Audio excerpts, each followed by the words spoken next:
फिर आत्मा कहां से आ गई?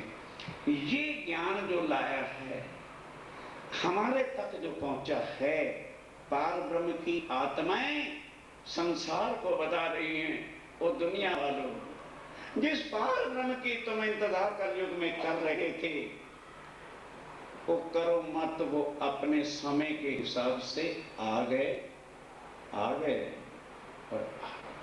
उनकी कृपा से ये वाणी उनके मुखारबिंद की। रामायण तो वाल्मीकि और तुलसीदास जी ने लिखी है, भागवत तो सुखव्यास जी ने लिखी।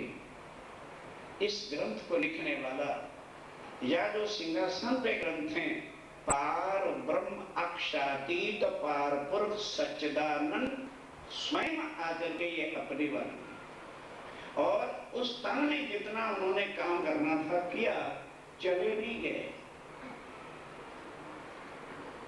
वो पार ब्रह्म तो ये फिर कहां है, उसकी पहचान उसकी वाणी से होगी कि वो कहां है। उनका नाम अभी खत्म नहीं हुआ।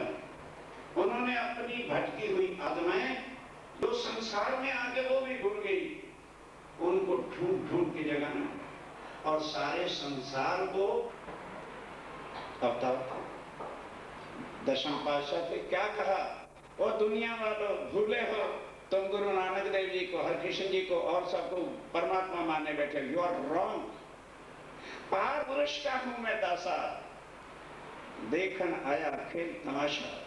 जो नर मुझको ईश्वर उचरे, मैं नर सीधा नर गुजर। इसी तरह से राम भगवान को कहते मैं हरगुण नहीं, मैं तो जन्मता हूं मरता हूं। इला हो इल्ला मोहम्मद अल्लाह का रसूल है, ला और इला का नहीं। और मुसलमानों को भी देखो तो कोई अजमेर में खाजा की कब्र को पूज रहा है, कोई मक्का मदीने की कब्रों को पूज रहा है, इस तरह से कुछ चित्र कबली कब्र दिल्ली की पूज रहा है, मिट्टियों की पूजा कर रहे, तो दोष कुरान का नहीं।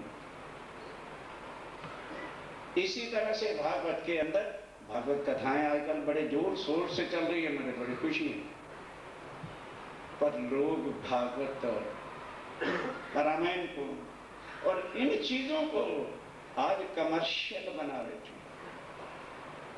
धंधा रोजगार बना बैठे।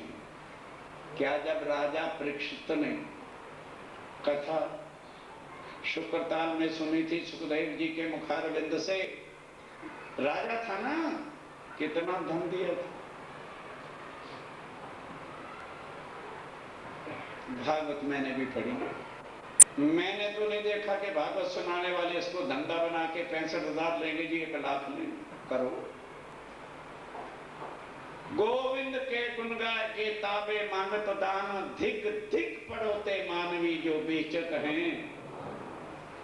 यही रोजगार रह गया, यही धंधा रह गया है कि पार ब्रह्म के ज्ञान की पहचान और पैसा। कुछ नहीं शब्द जो मैं कह सकूं, ठीक है वो ठीक कर रहे हैं, क्योंकि हम भी यही चाहते हैं। अच्छा महाराज, उसने 2 लाख की भागवत कर रही है, हम 4 लाख की भागवत की कीमत रखी है, 2 लाख और 4, और हम सुनने जाते। साथियों, कलेजे टटोलो, हम किस झूठ की दुनिया में हैं, भगवान को भी बेचे। हिंदुस्तान की धरती पे राज कब बताया? बोलो बोलो। सतयुग में कैलाश पर्वत पे बैठ करके ये बातें बताई। तब त्रेता युग आएगा। त्रेता युग में 29 राजा राज करेंगे, तब द्वापर युग आएगा। द्वापर युग में 19 राजा राज करेंगे, तब कलयुग शुरू हो जाएगा। कलयुग में जब 20वां बादशाह औरंगजेब होगा, तब वह पार ब्रह्मक्षातीत नर्तन में आके 1735 के साल में कुंभ का मेला होगा, एक मनुष्य के रूप में जाएंगे और बड़े बड़े धर्माचार्यों के साथ प्रश्न उत्तर से उनको बताएंगे। अब शुरुआत यहां से हो रही है, क्योंकि ये ग्रंथ उनके किसी फॉलोअर ने नहीं लिखा। अपने स्वरूप की खुद पहचान कराते हुए वो अपनी कलम से लिख रहे हैं, जिसकी शुरुआत ब्रह्मवाणी की आज हो रही है। पर मेरे साथियों, मेरे जैसे की क्या औकात कि मैं ब्रह्मवाणी की बातें आपको बताऊं, और शायद उस ब्रह्मवाणी को जिसको उमा नहीं सुन सकी, जिसको लक्ष्मी जी 7 कल्पांत तपस्या करने पर नहीं सुन सके, ये सारे प्रमाण धीरे धीरे आपके सामने आए तो हम और आप सुन सकें और उनकी कृपा से हम इसको समझकर अपने जीवन में उतार सकें।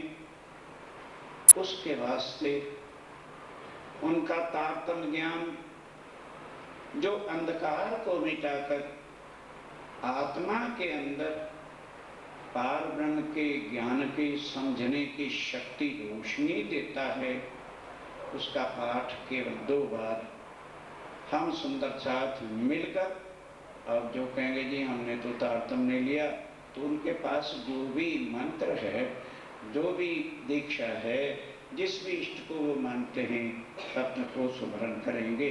बोलो श्री प्राणनाथ निज नाम सिद्धि सहजी अनादि अतीत सोतो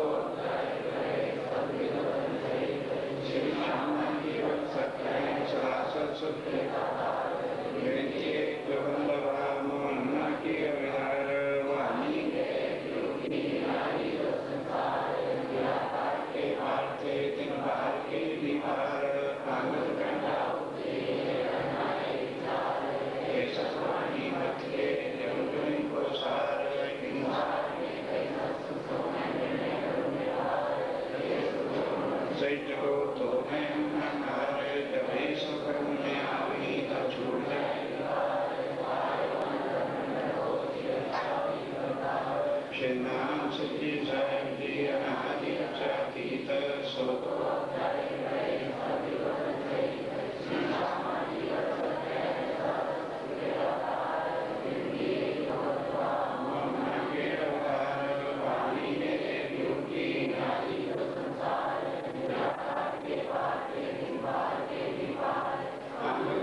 खत्म उसी की होती है जो आदमी खत्म होता है।